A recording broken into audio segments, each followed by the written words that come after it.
আসসালামু আলাইকুম দর্শকবৃন্দ, আমি মাহিরা তাসনিম। শুরুতেই জানাচ্ছি আজকের গুরুত্বপূর্ণ শিরোনামসমূহ, এরপর জানব প্রতিটি খবরে বিস্তারিত। চলুন এক নজরে দেখে নিই আজকের সংবাদ শিরোনামগুলো। অবশেষে সেনাবাহিনীর হাতে আটক খুনি ফয়সাল। বাবা মাকে বাঁচাতেই আত্মসমর্পণ করছে হাদির খুনি ফয়সাল। ঢাকার রাজনৈতিক অঙ্গনে আলোচিত ওসমান হাদিকে গুলি করে হত্যার পর দীর্ঘদিন ধরে যে নামটি আলোচনায় ছিল, সেই খুনি ফয়সাল করিম মাসুদকে অবশেষে গ্রেফতারের খবর ছড়িয়ে পড়ে। তবে কর্তৃপক্ষের ভাষ্য অনুযায়ী এই গ্রেফতার কোনো সাধারণ অভিযানের ফল নয়, বরং এটি ছিল অত্যন্ত পরিকল্পিত, ঝুঁকিপূর্ণ এবং কৌশল নির্ভর একটি যৌথ নিরাপত্তা অভিযান, যার নেতৃত্বে ছিল সেনাবাহিনী। যদিও পুরো ঘটনাটি এখনও তদন্তাধীন এবং আইনি প্রক্রিয়ার বাইরে গিয়ে কাউকে চূড়ান্তভাবে দোষী বলা হয়নি, তবুও অভিযানের ধরন ও প্রস্তুতি নিয়ে জনমনে কৌতূহল তৈরি হয়েছে। নিরাপত্তা সূত্রে জানা যায়, ঘটনার পরপরই সন্দেহভাজন ফয়সাল করিম মাসুদ আত্মগোপনে চলে যান এবং নিয়মিত অবস্থান পরিবর্তন করতে থাকেন। মোবাইল ফোন ব্যবহার সীমিত করা, ছদ্মবেশে চলাফেরা এবং পরিচিত নেটওয়ার্ক এড়িয়ে চলা, এসব কৌশলের কারণে তাকে শনাক্ত ও ধরতে একাধিক সংস্থাকে দীর্ঘ সময় নজরদারি চালাতে হয়। সেনাবাহিনীর একটি বিশেষ দল গোয়েন্দা তথ্য বিশ্লেষণ করে ধারণা করে যে তিনি রাজধানীর বাইরে একটি আধা শহরে এলাকায় আশ্রয় নিয়েছে, যেখানে সরাসরি অভিযান চালালে সংঘর্ষের আশঙ্কা ছিল। এই পরিস্থিতিতে সেনাবাহিনী সরাসরি অভিযান না চালিয়ে প্রথমে একটি বিভ্রান্তিমূলক কৌশল গ্রহণ করে। স্থানীয়ভাবে অন্য একটি নিরাপত্তা তৎপরতার আভাস ছড়িয়ে সন্দেহভাজনের গতিবিধি পর্যবেক্ষণ করা হয়। একই সঙ্গে সাদা পোশাকে একটি দল আশেপাশের এলাকায় সাধারণ মানুষের মতো অবস্থান নেয়। কয়েকদিনের পর্যবেক্ষণের পর নিশ্চিত হওয়া যায় যে সন্দেহভাজন একটি নির্দিষ্ট স্থানে নিয়মিত আসা যাওয়া করছেন, তবে সবসময় তিনি নিজের সঙ্গে সম্ভাব্য নিরাপত্তা ঝুঁকি বিবেচনায় সতর্ক ছিলেন। অভিযানের দিন ভোরে সেনাবাহিনীর বিশেষ ইউনিট এলাকাটি ঘিরে ফেলে, তবে প্রচলিত অর্থে কোনো নাটকীয় ধাওয়া বা প্রকাশ্য অস্ত্র প্রদর্শনের পথে না গিয়ে তারা একটি মনস্তাত্ত্বিক কৌশল প্রয়োগ করে। সন্দেহভাজনের সঙ্গে যোগাযোগ থাকা একজন পরিচিত ব্যক্তির মাধ্যমে একটি নিরীহ সাক্ষাৎকারের প্রস্তাব দেওয়া হয়। সূত্র বলছে, সেই সাক্ষাতের স্থানেই নিরাপত্তা বলয় তৈরি করা হয়, যাতে আশেপাশের সাধারণ মানুষ বা স্থাপনার কোনো ক্ষতি না হয়। যখন সন্দেহভাজন সেখানে পৌঁছায়, তখন সেনাবাহিনীর সদস্যরা নিজেদের পরিচয় প্রকাশ না করেই তাকে কথোপকথনে ব্যস্ত রাখে। সঠিক মুহূর্তে চারদিক থেকে ঘিরে ধরে তাকে নিয়ন্ত্রণে নেওয়া হয়। পুরো প্রক্রিয়ায় কোনো গুলির শব্দ শোনা যায়নি, কেউ আহত হয়নি এবং এলাকাবাসীর বড় অংশ শেষ পর্যন্ত বুঝতেই পারেনি কী ঘটেছে।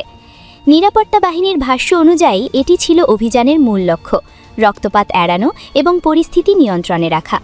গ্রেফতারের পর সন্দেহভাজন ফয়সাল করিম মাসুদকে প্রাথমিক জিজ্ঞাসাবাদের জন্য সেনাবাহিনীর তত্ত্বাবধানে রাখা হয় এবং পরে তাকে আইনশৃঙ্খলা বাহিনীর কাছে হস্তান্তরের প্রক্রিয়া শুরু হয়। হত্যাকারীরা কি এখন এতটাই বেপরোয়া যে খুন করার পর তারা ক্যামেরার সামনে ছাপাই গায়, নাকি এর পেছনে আছে তদন্তকে ভিন্ন খাতে ঘোরানোর এক গভীর ষড়যন্ত্র? গত কয়েকদিন ধরে সোশ্যাল মিডিয়ায় তোলপাড় একটি ঘটনা নিয়ে। ইনকিলাব মঞ্চের মুখপত্র শহীদ শরীফ ওসমান হাদির খুনি প্রধান অভিযুক্ত ফয়সাল করিম মাসুদের একটি ভিডিও বার্তা ভাইরাল হয়েছে। ভিডিওতে দেখা যাচ্ছে ফয়সাল দাবি করেছেন তিনি নাকি এই খুনের সাথে জড়িতই নন, তিনি নাকি দুবাইয়ে বসে আছেন। কিন্তু আসল রহস্যটা আসলে কোথায়? অনেকেই বলেছিল ভিডিওটি নাকি এআই বা কৃত্রিম বুদ্ধিমত্তা দিয়ে তৈরি করা। আবার কেউ বলছে ফয়সালের দাড়ি নাকি ভিডিওতে হঠাৎ করেই গায়েব হয়ে যাচ্ছে। আসলেই কি ফয়সাল দুবাইয়ে, নাকি ভারতের মেঘালয়ে লুকিয়ে আছে? আর ভ্রান্ত করছে পুলিশকে, নাকি সে বাংলাদেশে লুকিয়ে আছে এখনও? হতে পারে সে লুকিয়ে আছে আপনার চারপাশের মধ্যেই। আজকের ইনসাইড অ্যানালিসিসে আমরা ফয়সালের এই ভিডিও ফ্রেমিংটা ব্যবচ্ছেদ করার চেষ্টা করব। ভিডিওটি সামনে আসার পর সবচেয়ে বড় যে প্রশ্নটি উঠেছে তা হলো, এটি কি আসলেই ফয়সাল, নাকি ডিপ ফেক টেকনোলজির কারসাজি? কারণ আজকের যুগে এআই দিয়ে হুবহু মানুষের মতো ভিডিও বানানো সম্ভব, কিন্তু ডিজিটাল অনুসন্ধানমূলক প্ল্যাটফর্ম দ্য ডিসেন্ট এবং সাইবার এক্সপার্টরা এই ভিডিওটিকে ল্যাবরেটরিতে ফেলে চেক করেছেন। অন্তত 4টি নির্ভরযোগ্য এআই ডিটেকশন টুলস দিয়ে পরীক্ষা করার পর ফলাফল এসেছে যে না, এই ভিডিওটি আসলে এআই দিয়ে তৈরি নয়, অর্থাৎ ভিডিওটা রিয়াল। ভিডিওতে ফয়সালের যে বডি ল্যাঙ্গুয়েজ, চোখের পলক ফেলার যে ধরন এবং গলার স্বর সবই আসল ফয়সালের সাথে শতভাগ মিলে যায়। তাহলে প্রশ্ন জাগে এখানেই, ভিডিওর মাঝখানে ফয়সালের থুতনির দাড়ি কেন বারবার অদৃশ্য হয়ে যাচ্ছিল? এটা দেখেই অনেকেই দাবি করেছিলেন ভিডিওটি আসলে নকল। বিষয়টি আসলে খুবই ইন্টারেস্টিং। আপনারা যারা সোশ্যাল মিডিয়া ব্যবহার করেন তারা বিউটি ফিল্টার বা ফেস ফিল্টারের সাথে পরিচিত। দ্য ডিসেন্টের বিশ্লেষণ বলছে ফয়সাল ভিডিওটি রেকর্ড করার সময় মোবাইলের কোনো অ্যাপের ফিল্টার অন করে রেখেছিলেন। হতে পারে সে নিজের বিধ্বস্ত চেহারা লুকাতে নিজেকে একটু ফর্সাই দেখাতে চেয়েছিলেন। কথা বলার সময় তার হাত পা মুখের মুভমেন্টের কারণে এই ফিল্টারটি মাঝে মধ্যে গ্লিচ বা কাজ করা বন্ধ করে দিচ্ছিল, যার ফলে মনে হচ্ছিল দাড়ি গায়েব হয়ে যাচ্ছে। অর্থাৎ টেকনিক্যাল ভাষায় বলতে গেলে ভিডিওর কন্টেন্ট বা মানুষটি আসলেই আসল, কিন্তু তার উপর প্রযুক্তির প্লে বা ফিল্টার ছিল। খুনি হয়তো ভেবেছিল ফিল্টার দিয়ে নিজেকে একটু স্মার্ট দেখাবেন, কিন্তু এই ফিল্টারই এখন তার ভিডিওর বিশ্বাসযোগ্যতা আরও বাড়িয়ে দিয়েছে। এবার আসি ভিডিওর সবচেয়ে বড় ধোঁকা বা ব্লাফ নিয়ে। ভিডিওতে ফয়সাল খুব কনফিডেন্সের সাথে দাবি করেছে যে তিনি বর্তমানে দুবাইয়ে অবস্থান করছেন। কিন্তু একটু থামুন এবং লজিক দিয়ে ভাবুন। একজন মানুষ যার বিরুদ্ধে পুরো দেশের পুলিশ এবং গোয়েন্দারা হন্যে হয়ে খুঁজছে, যার দেশ ত্যাগের নিষেধাজ্ঞা জারি করা হয়েছে, সে এত সহজে এয়ারপোর্ট দিয়ে দুবাই চলে যাবে কিভাবে? এটা আদৌ অসম্ভব। ফয়সাল কিন্তু ভিডিওতে দুবাইয়ের কোনো ল্যান্ডমার্ক, কোনো রাস্তা বা এমন কিছু দেখাননি যা প্রমাণ করে যে তিনি সেখানেই আছেন। তিনি শুধু মুখের কথাই দাবি করেছেন। ক্রাইম অ্যানালিস্টরা মনে করছেন এটা অপরাধীদের একটি খুব পুরনো কৌশল। একে বলা হয় ডাইভারশন ট্যাকটিক। পুলিশ যখন তাকে ভারতের বর্ডারের দিকে খুঁজছে, তখন তিনি দুবাইয়ের কথা বলে তদন্তকারীদের বিভ্রান্ত করতে চাইছেন। কিন্তু তিনি জানতেন না যে টেকনোলজি এখন অনেক এগিয়ে গেছে। তদন্তকারী সংস্থা এবং ডিবি পুলিশের সর্বশেষ তথ্য বলছে ফয়সাল আকাশপথে দুবাই যাননি, বরং তিনি এবং তার সহযোগীরা অবৈধভাবে সীমান্ত পার হয়ে ভারতের মেঘালয় রাজ্যে প্রবেশ করেছে বলে জোরালো সন্দেহ করা হচ্ছে। এই যে ভিডিওতে দুবাইয়ের কথা বলা হলো, এটা আসলে পুলিশকে ভুল মেসেজ দেওয়ার একটা ব্যর্থ চেষ্টা ছাড়া আর কিছুই নয়। ভিডিওতে ফয়সাল আরেকটি মারাত্মক দাবি করেছেন।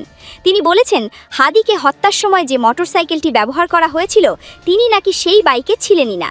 তিনি নিজেকে নির্দোষ দাবি করার চেষ্টা করছেন। কিন্তু দর্শক, সত্য কখনো চাপা থাকে না। আপনারা সিসিটিভি ফুটেজ এবং প্রত্যক্ষদর্শীদের বিবরণ শুনেছেন।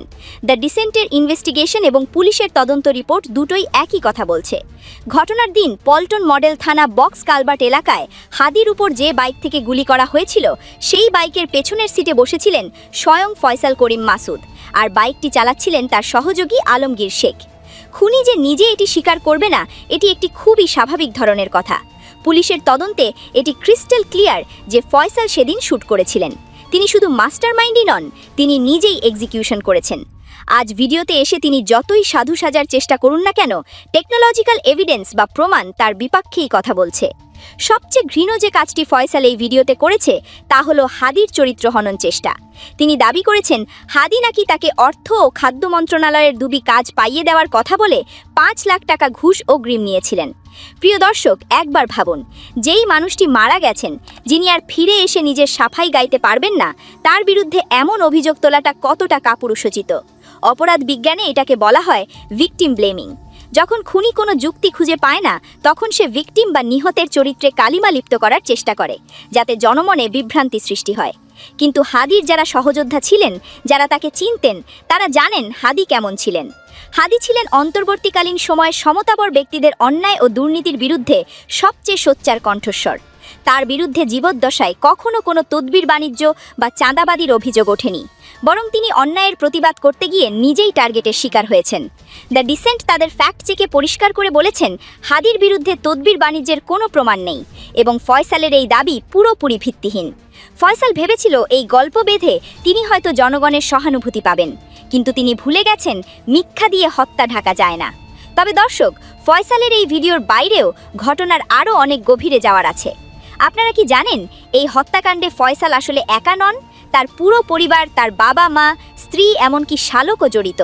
ভিডিওতে ফয়সাল নিজেকে যতই নির্দোষ দাবি করুন না কেন, পর্দার আড়ালের ঘটনাটি যে কত ভয়ঙ্কর এবং সুপরিকল্পিত ছিল তা বোঝা যায় যখন আমরা দেখি এই হত্যাকাণ্ডে কারা কারা জড়িত ছিল। দর্শক, সাধারণত কোনো খুনের ঘটনায় একজন বা দুইজন মূল হত্যা থাকে, কিন্তু হাদি হত্যার ঘটনাটি বাংলাদেশের অপরাধ জগতের ইতিহাসে এক বিরাল দৃষ্টান্ত হয়ে থাকবে। কারণ এখানে একজন ব্যক্তি নন, বরং পুরো একটি পরিবার মিলে এই খুন এবং খুনিকে পালাতে সাহায্য করেছে। ভাবা যায়, একজন মানুষ খুন করে এলো আর তার বাবা, মা, স্ত্রী, এমনকি শালক সবাই মিলে তাকে বাঁচানোর মিশনে নামলো। পুলিশের তদন্ত এবং আদালতের জবানবন্দি থেকে যে তথ্য উঠে এসেছে তা রীতিমতো লোমহর্ষক। এই মামলায় এখনও পর্যন্ত 10 জনকে গ্রেপ্তার করা হয়েছে। এর মধ্যে ফয়সালের বাবা মোহাম্মদ হুমায়ুন কবির, মা হাসি বেগম এবং স্ত্রী শাহেদা পারভান সামিয়া সবাই 164 ধারায় স্বীকারোক্তিমূলক জবানবন্দি দিয়েছেন। অর্থাৎ তারা আদালতে দাঁড়িয়ে স্বীকার করেছে যে তারা এই অপরাধের সাথে কোনো না কোনোভাবে জড়িত। শুধু তাই নয়, ফয়সালের শালক ওয়াহিদ আহমেদ ছিপু এবং বন্ধুবান্ধবী মারিয়া আক্তার মিলাও এই তালিকায় আছেন। একটি শিক্ষিত বা স্বাভাবিক পরিবার কিভাবে এই ক্রাইম সিন্ডিকেটে পরিণত হতে পারে তা ভেবে তদন্তকারীরাও বিস্মিত। ফয়সাল যখন হাদিকে গুলি করে পালিয়ে আসছিল, তখন তার এই সাপোর্টিং সিস্টেম বা পরিবার তাকে শেল্টার দিয়েছে, তাকে পালাতে সাহায্য করেছে। এখন প্রশ্ন হলো, ফয়সাল আসলে কোথায়? ভিডিওতে তিনি দাবি করেছেন দুবাইয়ের কথা, কিন্তু আমাদের কাছে থাকা সর্বশেষ তথ্য এবং ডিবি পুলিশের তদন্ত বলছে ওটা ছিল পুরোটাই আইওয়াশ। ফয়সাল এবং তার সহযোগীরা আকাশপথে নয়, বরং স্থলপথে অবৈধভাবে সীমান্ত পার হয়েছে। তদন্তকারী অনুসন্ধানকর্মী ডিবি পরিদর্শক ফয়সাল আহমেদ এবং ডিএমপির অতিরিক্ত কমিশনার এসএন নজরুল ইসলাম যে তথ্য দিয়েছেন তাতে স্পষ্ট, আসামিরা ভারতের মেঘালয় রাজ্যে প্রবেশ করেছে বলে জোরালো সন্দেহ করা হচ্ছে। আর এই বর্ডার পার হতে তাদের সাহায্য করেছে সিবিয়ন দিউ এবং সঞ্জয় চিসিম নামের 2 সহযোগী। সবচেয়ে চাঞ্চল্যকর তথ্যটি হল, গতকাল বৃহস্পতিবার ঢাকার আদালতে ফয়সালের অন্যতম সহযোগী সঞ্জয় চিসিম এবং মোহাম্মদ ফয়সাল অর্থাৎ মূল আসামি ফয়সালের নামের সাথে মিল থাকলেও এই ফয়সাল আসলে ফয়সালেরই সহযোগী। তারা দুজনেই নিজেদের দোষ স্বীকার করে জবানবন্দি দিয়েছে। তারা বিচারকের সামনে খুনের পরিকল্পনার আদ্যপ্রান্ত খুলে বলেছেন। তারা স্বীকার করেছেন কিভাবে 12ই ডিসেম্বর মতিঝিলের জুম্মার নামাজের পর হাদিকে ফলো করা হয়েছিল এবং বক্স কালবার্ট এলাকায় সুযোগ বুঝে গুলি করা হয়েছিল। এই পুরো অপারেশনের লজিস্টিক সাপোর্ট বা যানবাহনের ব্যবস্থা কে করেছিল জানেন? মোহাম্মদ নুরুজ্জামান নোমানি নামের এক রেন্টেকার ব্যবসায়ী। তাকেও গ্রেপ্তার করা হয়েছে এবং রিমান্ড শেষে কারাগারে পাঠানো হয়েছে। অর্থাৎ শুটার থেকে শুরু করে গাড়ি সরবরাহকারী, বর্ডার পার করে দেওয়ার দালাল আর ঘরে আশ্রয় দেওয়া পরিবার সবাই এখন আইনের জালে। ফয়সাল হয়তো ভেবেছিল ভিডিওতে একটা ফিল্টার লাগিয়ে দুবাইয়ে মিথ্যা গল্প শুনিয়ে এবং মৃত হাদির নামে কুৎসা রটিয়ে তিনি পার পেয়ে যাবেন। তিনি হয়তো ভেবেছিলেন মেঘালয়ের পাহাড়ে লুকিয়ে তিনি বিচার এড়াতে পারবেন, কিন্তু তিনি ভুলে গিয়েছিলেন সত্যের একটা নিজস্ব গতি আছে। আজ তার নিজের ভিডিওই প্রমাণ করছে যে তিনি কতটা ডিপ্রেসড। তার নিজের পরিবার আজ কারাগারের 4 দেয়ালে, তার সহযোগীরা আদালতে দাঁড়িয়ে তার নাম বলছে। উসমান হাদি আজ আমাদের মাঝে নেই, কিন্তু হাদি যে অন্যায়ের বিরুদ্ধে, দুর্নীতির বিরুদ্ধে এবং ফ্যাসিবাদের বিরুদ্ধে লড়াই করে গেছেন, তার সেই লড়াই এখনও থামেনি। ফয়সালের এই ভিডিও বার্তা আসলে খুনের তদন্তকে ভিন্ন খাতে নেওয়ার একটা ব্যর্থ চেষ্টা ছাড়া আর কিছুই নয়। প্রিয় দর্শক, শেষ করার আগে আপনাদের কাছে একটা প্রশ্ন রেখে যেতে চাই। যেই পরিবার একটা খুনিকে বাঁচাতে নিজেদের নৈতিকতার বিসর্জন দেয়, সেই সমাজের অবক্ষয় আসলে কতটা গভীরে? এবং আপনারা আসলে কি মনে করেন, মেঘালয় বা দুবাই যেখানেই ফয়সাল থাকুক, তাকে ফিরিয়ে এনে সর্বোচ্চ শাস্তি নিশ্চিত করা কি আসলেই সম্ভব হবে? কমেন্টে জানিয়ে দিন আপনার মূল্যবান মতামত। আর আপনার রাজনীতি চ্যানেলে নতুন হয়ে থাকলে চ্যানেলটি সাবস্ক্রাইব করার অনুরোধ থাকলো।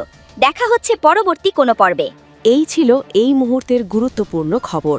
ভিডিওটি ভালো লাগলে লাইক দিন, শেয়ার করুন এবং আমাদের চ্যানেলটি সাবস্ক্রাইব করতে ভুলবেন না। পরবর্তী আপডেট নিয়ে আবার দেখা হবে। ততক্ষণ পর্যন্ত সবাই ভালো থাকুন।